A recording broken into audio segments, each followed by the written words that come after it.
gun fit 100%, stance, mount and sight. Welcome to the Shotgun channel. In today's episode, I'll be putting everything together that we've seen in previous episodes, which is related to gun fit and easy gun mount.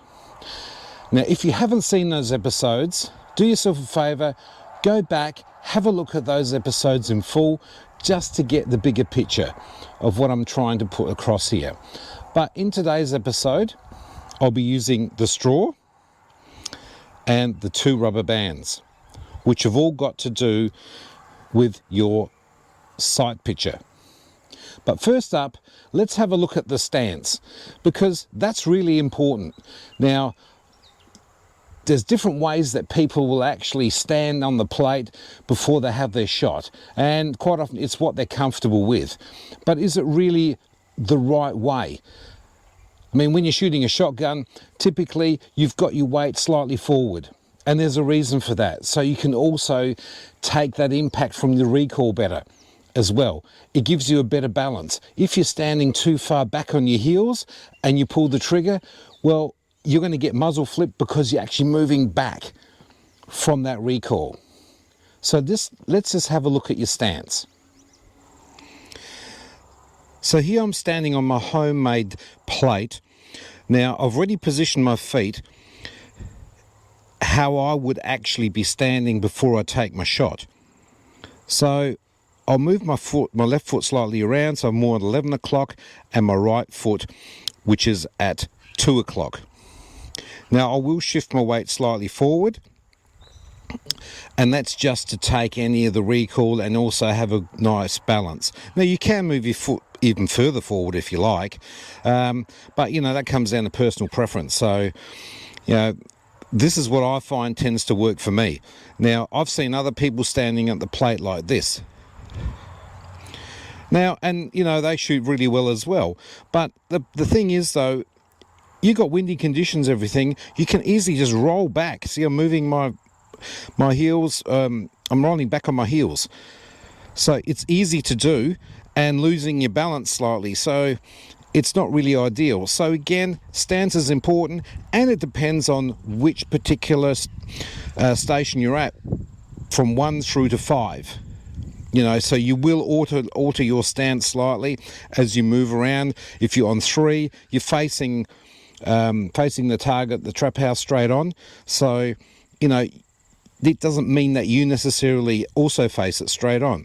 Just find yourself a little bit more balance by having your feet a little bit further apart instead of just square up like this. That'd be not the way to shoot. So again, just at 2 o'clock, your right foot and your left foot slightly before 12. Yeah, that's if you're right-handed, like I am. So that means you'd be ready to go. So in the next shot, I'll just show you what that looks like when I'm actually mounting my gun. I'm standing on the plate. I'm facing the trap house, and I'm resting the gun on my boot like I normally would. Gun's empty, so I'm resting it on my boot. Now, I'm positioning myself so that I've got my left foot just before 12 and my right foot at around about 2 o'clock. Now, as I bring the gun up, when I'm mounting it, just remember, it's bring the gun up and you're moving slightly forward, and then close it and bring it in. So again, gun on the boot. As you're bringing it up, you're closing it downrange, not in front of you on the ground. You're not going to do that. No.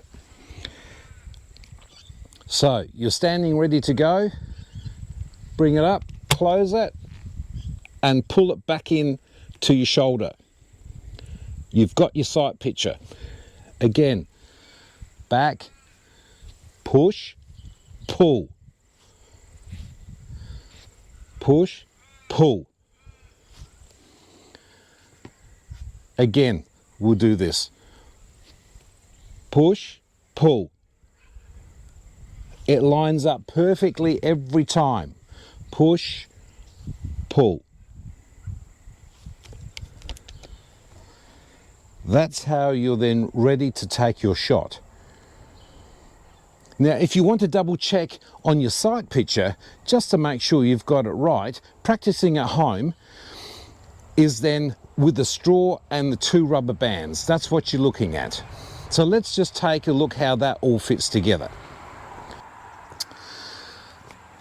So now I've put the straw on top of the rib and held it in place with 2 rubber bands. Now, I'll just hold this a little bit closer so you can see what I've actually done. So there we go. You can see how I've got the straw on there aligned with 2 rubber bands. Right, you want it right down the end, and you have to have it parallel rib, so it has to be aligned properly. So what I'm doing is, once I've got this done, we're going to imagine that I've closed the gun. As I'm bringing it up, I'm moving slightly forward, push, pull, and I've mounted it. I'm looking through the straw down the center of the barrel.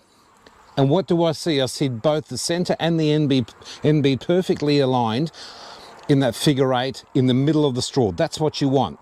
So put that straw on there, parallel to the rib, so perfectly on top, and then hold the gun, and then you push it away and pull it back. Push it away, pull it back. And you'll see that they are perfectly in the middle. That's what you're looking for. Again, I'll do it from this side. So you are pushing away, pull, and they're perfectly in the middle. Again, push away, pull, perfectly in the middle. That's what you want it to be every time. Try it out in front of the mirror. Keep doing it. And don't forget, your feet have to be in the right position. Your weight slightly forward. So if you're right-handed, left foot slightly forward of the right one, and then push it away and then pull it in. And you'll see that they're perfectly aligned. And if they're not, you just keep practicing that. That's what it's all about, is practice. Again, so I'll bring the gun up, push it away, pull it in. And I've got it perfectly aligned. They're in the center of the straw. Move back, slightly weight forward, push, pull. And they're aligned. So give that a go and see how that works for you. Leave some comments, subscribe, like the video. I'll be looking at actually using ShotCam next time to provide you some footage there with different setups and how that actually worked. Missing shots, hitting shots. It covers lead as well. So thank you for watching, and we'll catch you next time. Bye for now.